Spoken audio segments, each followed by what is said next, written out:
अब आगे बढ़ते हुए एक बड़ी खबर हाथरस कांड से जुड़ी हुई, जिसमें एसआईटी की रिपोर्ट पर योगी सरकार ने बड़ा एक्शन लिया है। सिकंदरा राव के एसडीएम, सीओ समेत 6 अधिकारियों को सस्पेंड कर दिया गया है। तो हाथरस कांड में एसआईटी की रिपोर्ट सामने आने के बाद अब मुख्यमंत्री का ये एक्शन। मुख्यमंत्री ने इसमें 6 अधिकारी, जिनमें एसडीएम भी शामिल है, सीओ भी शामिल है, 6 अधिकारियों को सस्पेंड कर दिया है। इस वक्त की ये बड़ी खबर। तो योगी सरकार का एक्शन, एसआईटी की रिपोर्ट हाथरस कांड से जुड़ी हुई आज ही सामने आई है, जिसके बाद मुख्यमंत्री एक्शन मोड में नजर आए। उन्होंने तुरंत इस मामले के बाद सिकंदरा राव के एसडीएम और सीओ और इनके साथ ही 6 अधिकारी हैं, सस्पेंड कर दिया है सभी को। एसआईटी रिपोर्ट के बाद यह बड़ा एक्शन लिया है। हाथरस सत्संग भगदड़ मामले से जुड़ी हुई इस वक्त की ये बड़ी खबर। तो एसडीएम और सीओ समेत 6 अधिकारियों को सस्पेंड किया गया है। यह बड़ी कार्रवाई मुख्यमंत्री की तरफ से की गई। तो हाथरस कांड, जिसमें 121 लोगों की जान चली गई थी, एसआईटी गठित की गई थी इस मामले में। एसआईटी लगातार इस मामले की जांच कर रही थी, जिसके बाद आज रिपोर्ट सामने आई और अधिकारियों की जिम्मेदारी इसमें तय की गई, जिसके बाद मुख्यमंत्री ने यह एक्शन लिया और 6 अधिकारियों को सस्पेंड कर दिया गया है। तो हाथरस कांड की एसआईटी रिपोर्ट सामने आ गई है। रिपोर्ट में बाबा को क्लीन चिट मिल गई है। कार्यक्रम के आयोजक इसके लिए जिम्मेदार ठहराए गए। आयोजकों की लापरवाही की वजह से यह हादसा हुआ, रिपोर्ट में यह कहा गया है। और यह भी बताया गया कि स्थानीय प्रशासन गंभीर नहीं था इस आयोजन को लेकर। तथ्य छुपाकर आयोजन की मंजूरी ली गई। आयोजकों ने पुलिस से बदसलूकी की। ये तमाम बड़ी बातें इस रिपोर्ट की, जिस वक्त हम आपको बता रहे हैं, जिसमें ये साफ तौर पर कहा गया कि लापरवाही हुई आयोजकों की तरफ से, जिसकी वजह से यह हादसा हुआ। हालांकि बाबा को क्लीन चिट दे दी है इस रिपोर्ट में। बाबा को किसी भी तरीके की इसमें सम्मिलित नहीं किया गया, क्लीन चिट बाबा को मिली है। लेकिन स्थानीय प्रशासन पर बड़ा सवाल कि गंभीर नहीं था, तथ्य छिपाए गए और फिर इस आयोजन की मंजूरी आयोजकों ने ली। यह भी एक जानकारी सामने निकल कर आई। और साथ ही आयोजकों पर यह भी आरोप है कि पुलिस के साथ बदसलूकी की। तो इस मामले में आयोजकों की लापरवाही उन 121 लोगों पर भारी पड़ गई, जिनकी जान उस भगदड़ में चली गई। एसआईटी की रिपोर्ट यह बताती है कि लापरवाही कई स्तर पर हुई, प्रशासन के स्तर पर भी, आयोजकों के स्तर पर भी, जिसकी वजह से यह हादसा हुआ। तो सूरजपाल उर्फ भोले बाबा एक काली चाय को अमृत प्रसाद बताता था और भक्तों को पिलाकर उनकी बीमारी दूर करने का दावा करता था। संभल के आश्रम से उबैदुर रहमान बता रहे हैं बाबा के इस काली चाय का रहस्य क्या है। आश्रम की साफ सफाई करने के बाद, सेवा का काम करने के बाद जो महिलाएं हैं वो एक विशेष चाय है, गिलोय की बताई जाती है, वो पीती हैं। अम्मा, ये जो चाय आपने पी है यहाँ पर आकर के, इससे क्या फ़ायदा होता है? सब दुख बीमारी सब दूर हो जाती हैं। अच्छा। टीबी हो, कुछ भी हो, सब दूर हो जाती हैं। अच्छा। खांसी, सांस सब दूर हो जाती हैं। अच्छा। हाँ। तो ये बाबा की विशेष काली चाय है। हाँ। अच्छा। हवा दवा भी होती है ना, वो भी दूर हो जाती है, वो भी नहीं आती फिर। सब रोगों से छुटकारा हो जाता है ये चाय पीने से। चाय पीना से। तो आप क्या रोज पीने आती हैं ये चाय?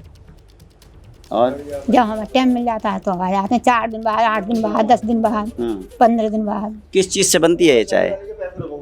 दिन में तो कोई बहुत चीजें मत पड़ती हैं ना प्रसाद में। क्या क्या पड़ती है? कुछ बताया बाबा ने कभी? अदरक है, हाँ। लौंगे हैं, काली मिर्चें हैं, सफ़ेद इलायची हैं। अच्छा। गिलो है, नींबू है। अच्छा। हाँ, और फल पड़ती होंगी, उनके क्या पड़ती है चाय। तो सभी भक्त यहाँ के ये पीते हैं चाय? हाँ। अच्छा, इसके अलावा कोई और चीज़ दे दी जाती है प्रसाद में? नहीं, प्रसाद में ये चाय मिलती है। हाँ, प्रसाद में यही चाय मिलता है। तो कहाँ रखी रहती है, आपने कहाँ से ली? जी नहीं। अच्छा, देखिए ये जो आश्रम का जो रसोई है उसमें ये केतली जो है ये रखी हुई है। और यहाँ पर जो भक्त हैं जब आते हैं तो वो ये जो चाय है, इस चाय को पीते हैं। ये एक तरह का गिलोय का और नींबू का रस कह सकते हैं। और ये यहाँ पर विशेष चाय है। जिस चाय का जिक्र हो रहा है वो ये चाय है कि जो बाबा काली चाय पिलाते हैं और उससे दुख दूर हो जाते हैं। अब बात बाढ़ और बारिश की कर लेते हैं। मैदान से लेकर पहाड़ तक भारी बारिश की वजह से इस वक्त नदियां उफान पर हैं और लहरों का कहर बरप रहा है। उस कहर की तस्वीरें जरा आप देख लीजिए। उत्तर प्रदेश के लखीमपुर से सामने आई है, जहां पर शारदा नदी के उफान में करीब 100 मीटर रेलवे ट्रैक नदी में बह गया। यही नहीं, शारदा नदी के उफान में आने के बाद से कैसे दर्जनों गांव जलमग्न हो गए हैं, वो तस्वीरें भी आपको हम दिखाएंगे, जिसकी वजह से लोगों को काफी मशक्कत करनी पड़ रही है, काफी मुश्किलों का सामना करना पड़ रहा है। ये रेलवे ट्रैक कैसे बह गया, पानी के उफान में, तेज बहाव में झेल नहीं पाया, धारा इतनी तेज बह रही है।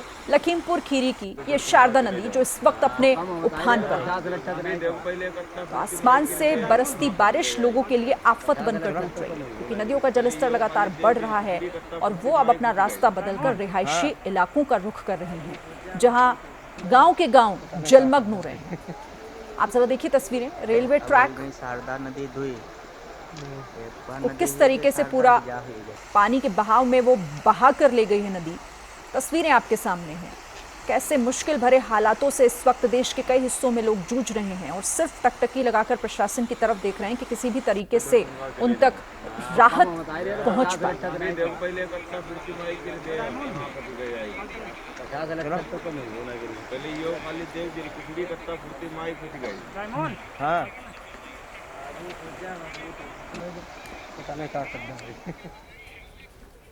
इस वक्त एक बड़ी खबर आपको बता दें जम्मू कश्मीर से, जहां पर नगरोटा इलाके में आईईडी मिलने की खबर है। सुरक्षा बल मौके पर मौजूद है और अब उसे डिफ्यूज करने की हर मुमकिन कोशिश की जा रही है। तो जम्मू कश्मीर के नगरोटा में आईईडी मिलने की खबर, इस वक्त की ये बड़ी खबर। जम्मू कश्मीर नगरोटा में NH-44 पर संदिग्ध आईईडी मिला है, जहां पर अब सुरक्षा बलों ने इस पूरे इलाके को घेर भी लिया है और अब कोशिश की जा रही है उसे डिफ्यूज करने की। तो लगातार जिस तरीके से आतंकियों की घुसपैठ, आतंकी हमले हो रहे हैं, सेना के जवानों को, उनके वाहनों को निशाना बनाया जा रहा है। कल ही जिस तरीके से सेना के वाहन को निशाना बनाया गया, उसमें 5 जवान शहीद हो गए। हालांकि 6 आतंकियों को भी मार गिराया गया है, लेकिन इस तरह की घटनाएं थम नहीं रही हैं, रुक नहीं पा रही हैं। नगरोटा में आईईडी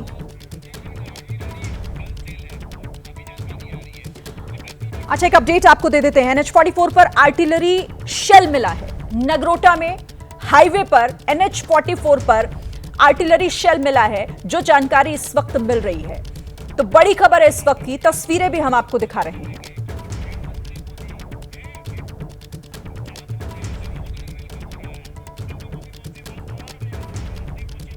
क्या ये आपको सीधे लिए चलते हैं और रूस की तस्वीरें दिखाते हैं। प्रधानमंत्री नरेंद्र मोदी वॉर मेमोरियल पहुंचे हैं। प्रथम विश्व युद्ध में शहीद हुए सैनिकों की याद में इस वॉर मेमोरियल को बनाया गया, जहां पर शहीदों को श्रद्धांजलि देने के लिए प्रधानमंत्री नरेंद्र मोदी इस वक्त पहुंचे हुए हैं। तो रूस के दौरे पर हैं प्रधानमंत्री, आज दूसरा दिन है। फिलहाल शहीदों को याद करते हुए, उन्हें नमन करते हुए प्रधानमंत्री नरेंद्र मोदी इस वक्त, जब प्रथम विश्व युद्ध हुआ था उस दौरान जो सैनिक शहीद हुए थे, उन्हीं की याद में ये वॉर मेमोरियल बनाया गया है।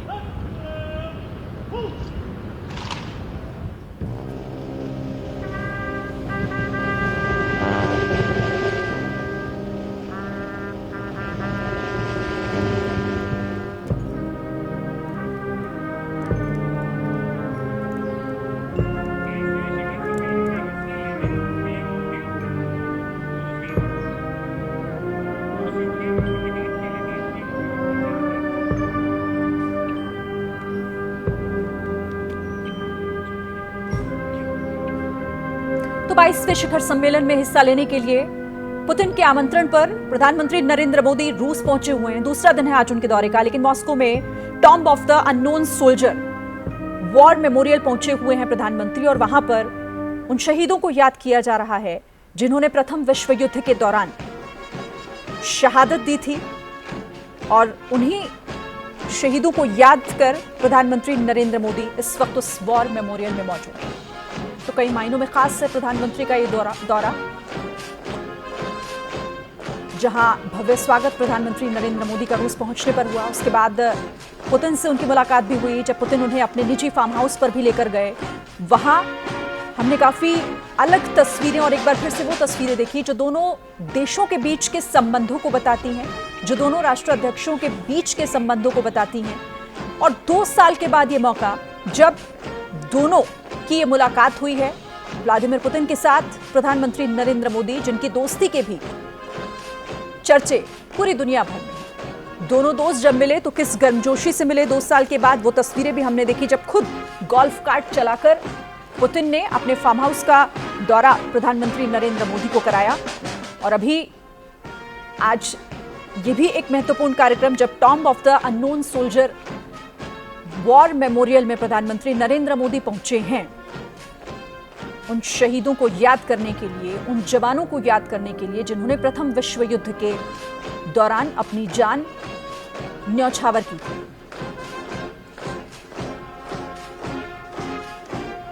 तो 2 साल के बाद दोनों राष्ट्राध्यक्षों का मिलना दोनों देशों के बीच उन संबंधों को और प्रगाढ़ करेगा, जिसे लेकर उम्मीद की जा रही है कि दोनों देशों के रिश्ते और मजबूत होंगे हर तरह से। हालांकि 22वां शिखर सम्मेलन जिसमें शामिल होने के लिए प्रधानमंत्री नरेंद्र मोदी रूस पहुंचे।